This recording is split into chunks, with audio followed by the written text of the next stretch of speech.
Good afternoon, ladies and gentlemen. This is Arnis Luks here at the Crossroads, and I would like to welcome my special guest from Victoria, Alan Moran. Welcome, Alan. Hi, Arnie. Good to talk to you. No worries. Thank you so much for joining our forum here. Alan, the subject for today, the Murray-Darling Basin Plan and power generation. I just wish to actually lay a little bit of groundwork for our audience through websites and that. When I'm on these websites, your audio won't come through, by the way.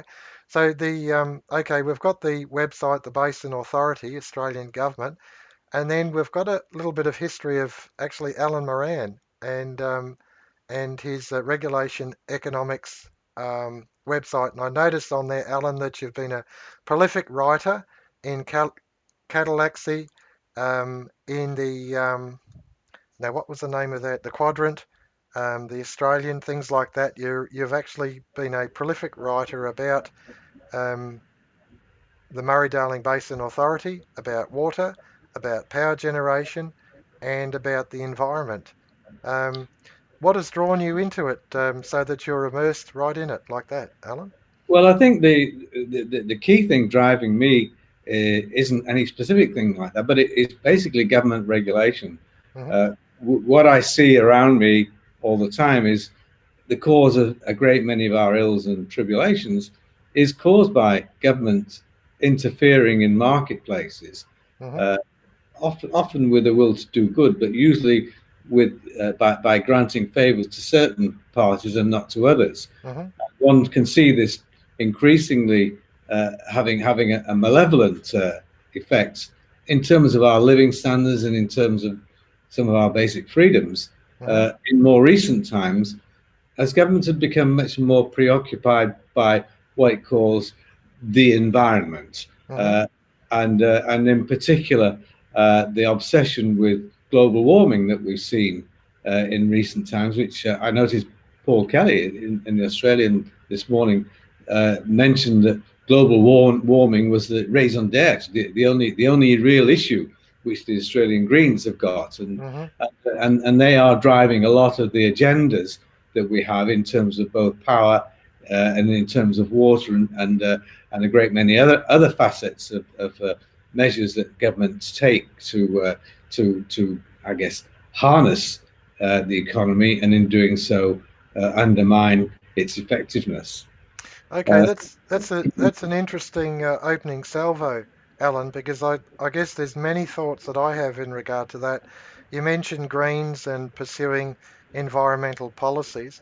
I actually, I guess I have a philosophical stance in regard to that, and that is that the environment as such, I mean, I live in the environment, I operate bees, I have animals, I work gardens, fruit trees, all that sort of stuff, and I'm outside quite a lot. And I see, if anything, that the environment is cooling, and also that perhaps the oscillations are not as great.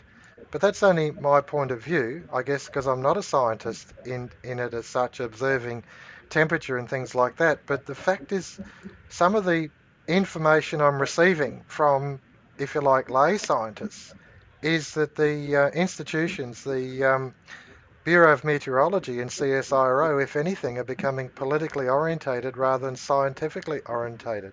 What are your thoughts, Alan? I think that's undoubtedly the case. It's not just becoming; it's been coming along for some time. I think Hmm. uh, they essentially these organisations have seen a place in the sun for themselves, if you like, Hmm. to make a metaphor, in terms of the global warming or the climate change, as it's now called, uh, whereby they now see themselves, and rightly so, as being major players, whereas in the past they were just measuring the climate and telling us whether it was going to be warmer or colder, and weather forecasters, if you like. Hmm. So we've seen a massive change in terms of the scientific uh, uh, horsepower in this issue. And not long ago, in fact, I think CSIRO not long ago bragged that half of its work was uh, influenced by or directed towards the climate change issue. I think it tends to downplay that a little bit more now Hmm. that there's a coalition government in power. But essentially, we have seen that scientific rationale uh, being brought to play, and heavily influencing the politics of the day, and with that, the economics of the country. Yeah, that's fascinating observation, Alan, because to me the purpose of science is to actually understand or at least reveal the nature of the world, and yet here it is, it's steering us towards, if you like, I'd describe it as essentially global governance. Global governance. Its objective to have a power over and above the individual, over and above authorities, over and above governments, over and above nations, essentially global governance. And the justification is climate change. So if the world was heading catastrophically to a such a dilemma where we couldn't recover, if climate change was such a fashion, but to me that it's not changing, and yet what this is doing is driving more and more power centralised. It's giving greater and greater authority to bureaucracies and to government in areas that they should not have ever gone into. That's quite true. I mean, I think that you're quite right. One of the one thing that sticks very much in my mind at the outset of this issue of the global warming was a friend of mine who's a professor of meteorology in Arizona. Uh, Basically, and it was at the time when we were first starting to get satellite recordings, which Hmm. shows us very accurate global temperatures. Hmm. And he was saying, well, this global warming thing, Al, don't knock it. It's I'm doubling my salary as a professor doing studies here and there Hmm. on the issue. Yep. And in 15 years' time, I'll be about ready to retire, and it'll be clear to everyone that the Earth isn't warming or isn't warming in any catastrophic way. Yeah. Well, that was about 20 odd years ago, and we've got an awful lot of data in, and the data does show that it's not warming, or at least it's not warming anything more than it's been doing for the last few centuries. But nonetheless, the pressures are even greater than they were there, and it's now the politically correct field to be in to say that it's warming and we've got to reduce our emissions. Hmm. We even find it a contemporary debate right now in Australia is the bushfires, and there's almost two wings there. There's one wing saying we've got to stop coal because coal is causing this global warming and it's blowing up the continent. Hmm. Another saying, well, it's nothing to do with that. It's basically we've created these national parks Yeah. which aren't tended.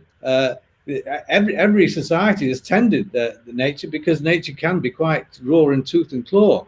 Yeah. And of course, the Aboriginals knew all about that, and they did these coal burn-offs all the time. Hmm. But we don't do that. We bottle things up because we have this worship, I guess, of nature in what we see nature as being pure and untouched by man. But Hmm. nature, of course, untouched by man, can be quite ferocious. That's right. And if anything, the I find it interesting. We've got this backdrop of the Murray River behind us, and the fact is, the building of the Hume Weir, taking into account that that was to take the surge of floods, and of course that wonderful poem about floods and Hmm. rains and sunburned country and all that sort of stuff. And the fact is, this is the nation that we live in. Our water systems can at times be quite harsh, and fire can be quite harsh. And to me, it's a matter of managing it. If we turn around with the water and we have the dams as flood mitigation, and with the parks and wildlife areas, if we do what they call cold burns in the spring and in the autumn to reduce the fuel load, of course, then the fires are nowhere near as devastating. So they can be responded to.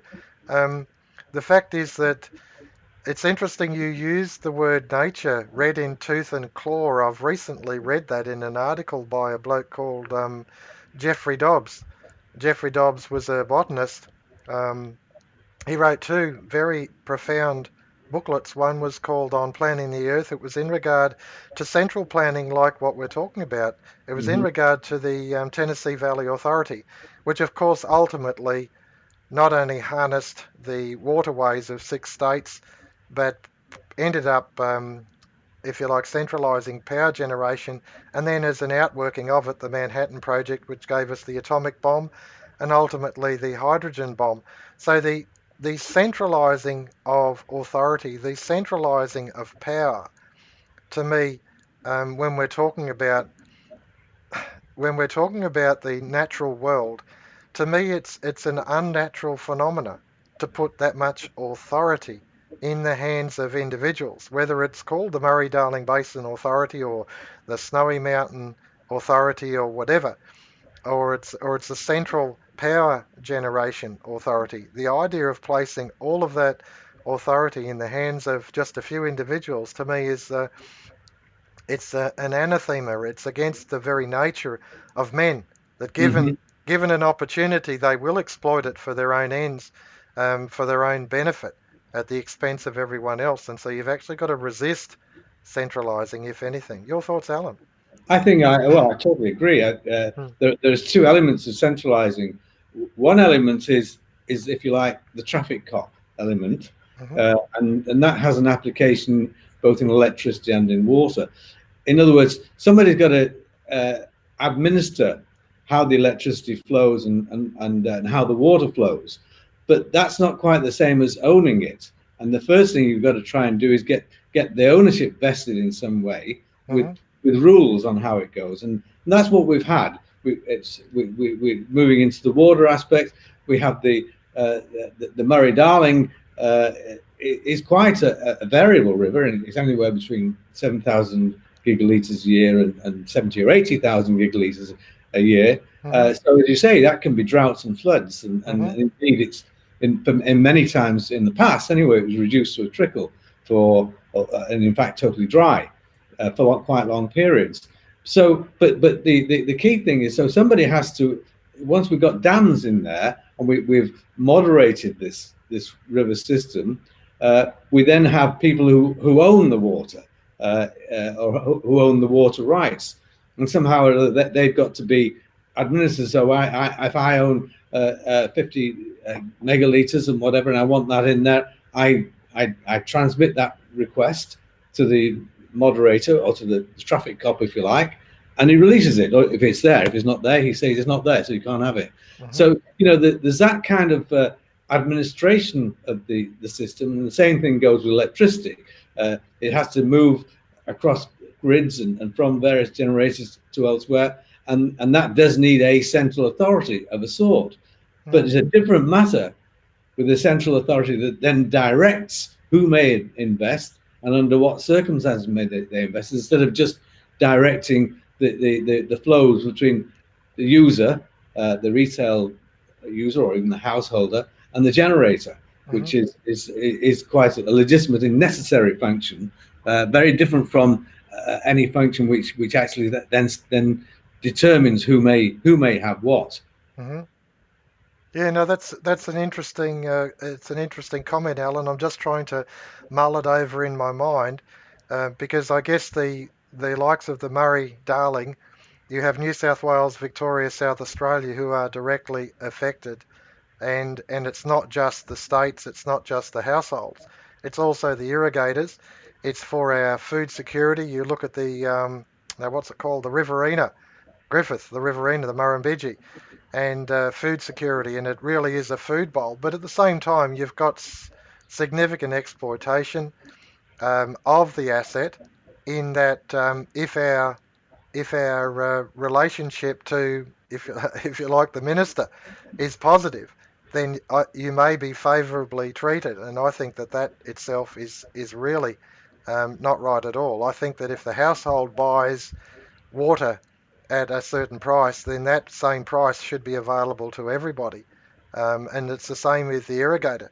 If the irrigator is using a natural asset, and the asset really does belong to the community of Australia, then it should be fair and equitable to each individual, so that what the homeowner pays, the irrigator pays, and if the food bowl for Australia's security pays that much, then I think that you've got to consider, would you allow people who are exporting to exploit the asset as much when it's not actually deriving back to the community itself. I think that to me, are shades of grey in all variations, and placing it in a central authority, placing it under a central authority, I think is fraught with danger. I have real concerns about that because simply, um, especially political parties, that if the donations are coming in from a certain direction, of course, they're going to be looked at favourably.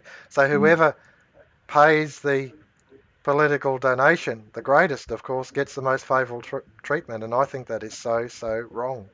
No, Alan, it's very, very dangerous.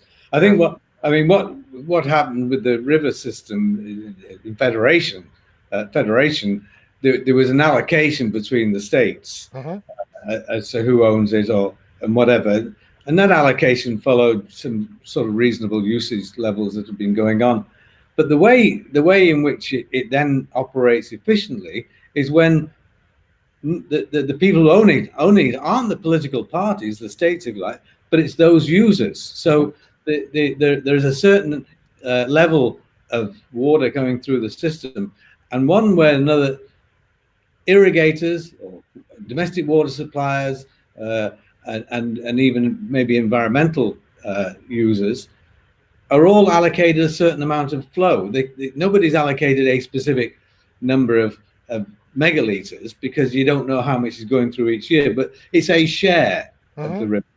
And what we'd found in the past is over the period from about 1920 to the mid 90s, when the dams were built along the river, it was determined that roughly about 30,000 gigaliters a year passes down the river one way or another, and that about 2,000 or 3,000 of that is used for drinking water, and irrigators were allocated about 11 or 12,000 of those gigaliters. hmm That wasn't didn't belong to a government or a party; it belonged to a person, and that person is the irrigator. He used it basically to irrigate his farm to produce cotton and beef and dairy and whatever else. hmm Um, but what's happened over more recent times is that people are coming along and say, no, the river is dying.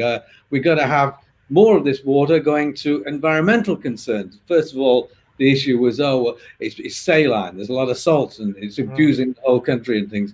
Well, that was total mm rubbish. But it was portrayed, and it was on the ABC and various things, and that sparked some political concerns, even under the Howard government, and there were some set asides then for additional set asides for environmental purposes. But the environmental pressure lobby grew stronger and stronger, and right now, or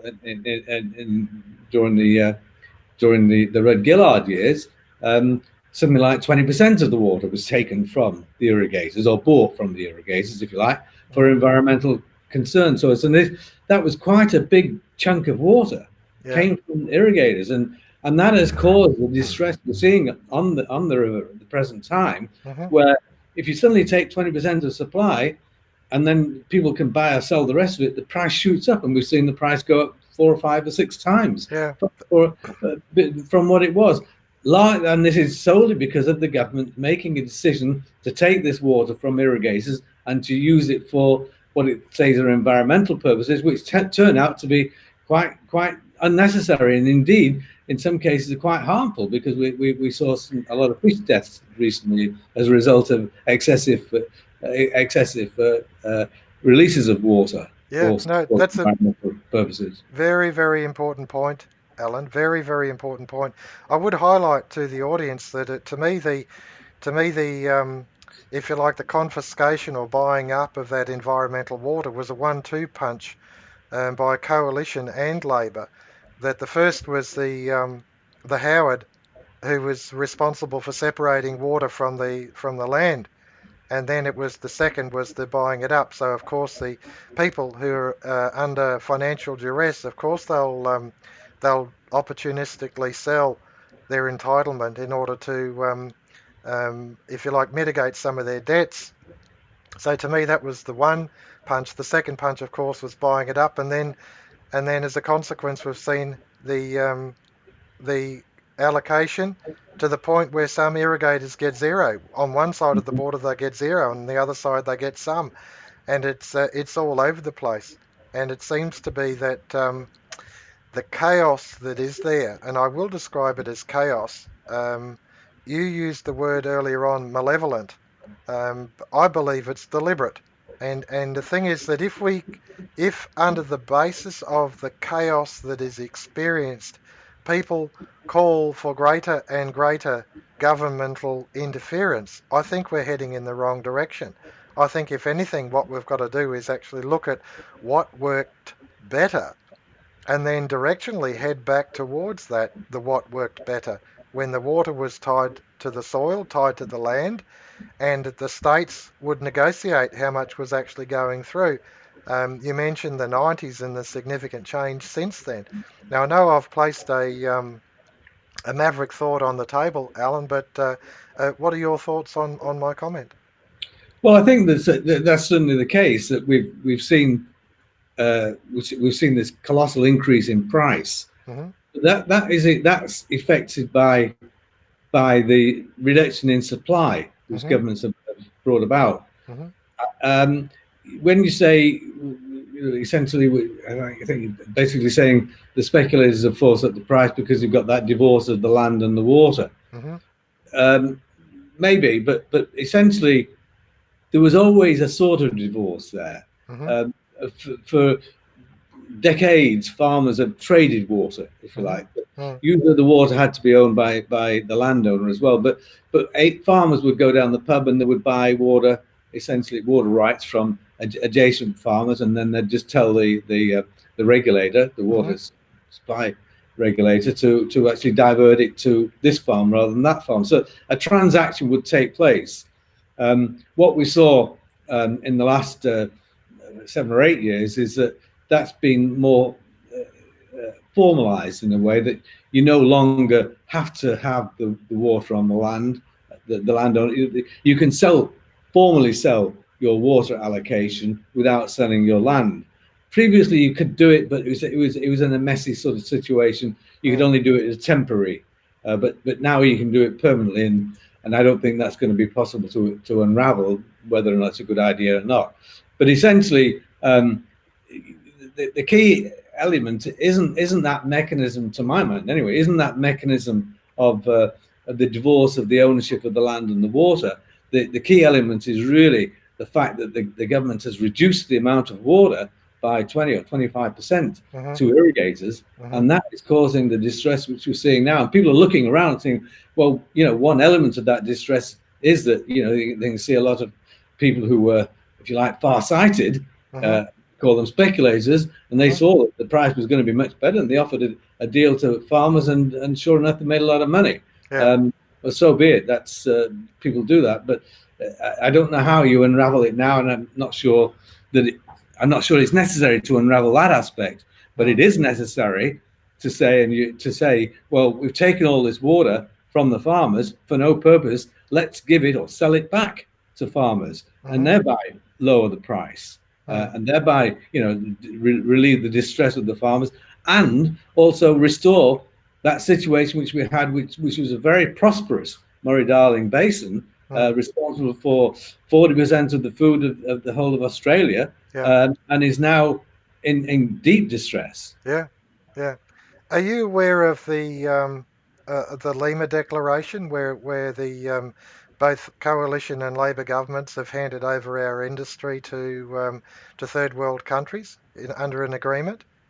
Well, I'm not sure what agreement that is there, but you mean in terms of climate change or in terms of the agreement to the to what aspect?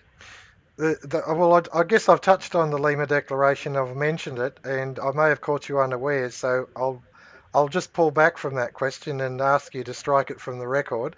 What I will do is I'll just touch on a little bit of history on the Murray-Darling. We're just going to lose your audio for a sec, Alan. Um, I've got here a copy of the Hansard second reading, Snowy Mountains. This was actually Sir Robert Menzies' discussion, and I also had a little bit more here, and that was a fact check by the ABC I found it interesting because the research that they had done in regard to Snowy Mountains was very, very thorough from my point of view, and so it was actually able to say that the Labor initiated it, and they initiated under defence. They initiated Snowy Mountain scheme under the banner of defence or security for Australia. And I find that fascinating that they've seized, if you like, the Snowy Mountains and the use of the Snowy Mountains, part of the Murrumbidgee and I think other rivers in the area, under defence. And yet here it is, we're exposing our Murray-Darling Basin to essentially buy up the water rights. And it seems to be an undoing of that same mindset or an inconsistency of that mindset. Your thoughts, Alan? Well, I think there obviously was a defence or a security facet of the snowy system, but it was basically it was basically an extension, massive extension of the kind of dams that had been placed along the river since 1922, Hmm. uh, and much more ambitious than anything that had come before it. Hmm. A marvelous piece of engineering. Hmm. Um, and in a sense, it was about defence because governments always are somewhat about defence, but it was more about how can we increase the productivity of our industries by the use of this water, both in terms of hydroelectricity and in terms of irrigation water, Hmm. and essentially that's what it did, Hmm. and it brought a relatively barren area of Australia that the basin was. It's not exactly desert, but it's not the sort of the grassland vistas of the coastal area, Yep, yep. and it brought this into a very fruitful Hmm. agricultural province, Hmm. um, and in a sense that was linked to defensive, in fact, linked to national prosperity, Mm. and was a major factor in the prosperity Australia enjoyed in the post World War II period. Yeah, I went through Griffith earlier on this year, and of course you've got the Murrumbidgee Irrigation Authority there, and the direction through canals. It was fascinating looking at the. They had a museum, if you like, of the old buildings, and there were the now what were they called? Bag Town. It was called Bag Town. They were Uh-huh. actually because of the concrete. The concrete came in bags. The cement came in bags in order to build the canals and direct the water through to Griffith as part of the Riverina, and of course of drought proofing Australia's food source. So I think, to me, the arguments are solid in regard to what was on there. I think it was a very good thing. Mm. I found it fascinating in regard to Menzies' comments for Hansard, and that was that it was something that the states could have been able to work through, and it was a very loose term defence under that title for the federal government to seize it to actually initiate Snowy Mountains. It would have been better to work with the states and work the project through to conclusion. Now, I think this is an important part that we're touching on. We're at the 28-minute mark, and I'd actually like to just give a heads up in regard to possibly the next forum we conduct, Alan, and that is in regard to the, if you like, the federal government involvement in the Murray-Darling Basin Authority, and our section, I think it's section 100 in the Constitution, which Mhm. says that the waterways of the states will be free. So the waterways are actually meant to be part of a state administration rather than federal, Mhm. and I think that that really leaves us open to an entirely, if you like, next forum discussion. What are your thoughts?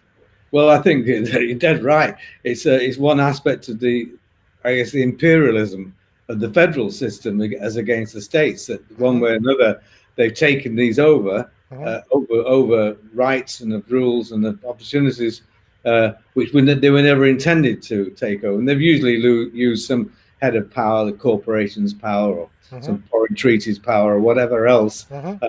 to actually assume that Hmm. authority, Hmm. and it's normally not been for the better. It's normally been for the bad. Basically, it's seized the power from the states, and therefore raise the level of authority an additional cog up, which makes it more difficult to control.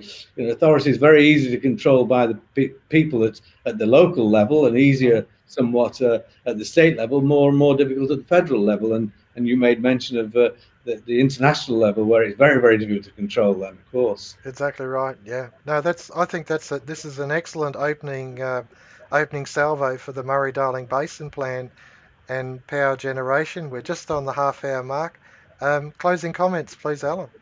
Well, I think that the Murray, by and large, Murray Darling uh, has been a fantastic success. I mean, it has enriched a dry part of Australia, and allowed it to flourish in Hmm. terms of agricultural productivity. Hmm. It's created 6 or 7% of the national electricity supply, and Hmm. it's a very valuable 6 or 7% because it's easy to control. So in other words, it's not the base load, which is coal essentially, but it's the part of it which you can move up and down very easily, Hmm. and has been an incredible element in the success of Australia. Hmm. But unfortunately, we kind of reached an epoch level of this in maybe the 90s or late 80s, uh, and we've been messing with it since. We've been Yeah. messing about with it. Hmm. The government, having created it or having been a major instrument in creating this, then sought to change it for other purposes. And what we've seen with irrigation is that more and more of the water has been seized back from the irrigators to begin to these spurious environmental concerns. And I might mention, since you're in South Australia, one of which is by changing the lakes at the Murray mouth, Hmm. which were essentially salt lakes, Hmm. and have become freshwater lakes at quite a cost in terms of the water. Yeah. Uh, and in terms of the power system, basically, uh, we actually reduced the amount of power available because some flows were given back through the Hmm. Snowy River itself, Yeah. which was based on environmental pressures. And we're seeing even more. So we're seeing it now as a political football, with the government funding to change in the form of Snowy 2, which is to pump the water uphill and push it down there, Hmm. and essentially that's to as a counterbalance against the mess we've made in the electricity industry through subsidizing renewables, which are not controllable sorts of power, are very expensive, Yeah. and using the Snowy to counterbalance that, to try and offset it, but Hmm. at a cost of billions and billions of dollars. I mean, we are talking very big numbers here. The Murray Darling plan is a number, $13 billion Yeah. is what is being spent there. $13 billion to actually reduce the productivity Hmm. of this fantastic asset. Yeah. We're talking about perhaps another $10 billion to modify the Snowy itself, to change it so it becomes a pumped storage system Hmm. to counterbalance the colossal sums we're already spending on renewable energy. Yeah. So we have government misplaced government decisions being made, impoverishing the nation, Hmm. and many of these stem from environmental concerns, or spurious environmental concerns, global warming, Yeah. or saline rivers, or whatever else, Hmm. which the government is then reacting or being forced to react to because of pressures from militant green groups. Yeah. No, that's a very good summary, Alan. I'll just remind our audience that at the below this video, when I place it onto the websites and channels, the YouTube channel, Bright Eon channel, I will place the link to Alan's website, Regulation Economics, and you'll find these articles that Alan has referred to, in referencing the sources of redirecting of funds, the demise of the river, the working system, the inordinate influence of green policies over politics, and you'll find some very, very good articles there. So, Alan, I really appreciate you coming Andy, and thank you very much. Thank you for and having me on there. no worries, presenting your thoughts to the Crossroads. This is Arnie Luks. Cheers, then.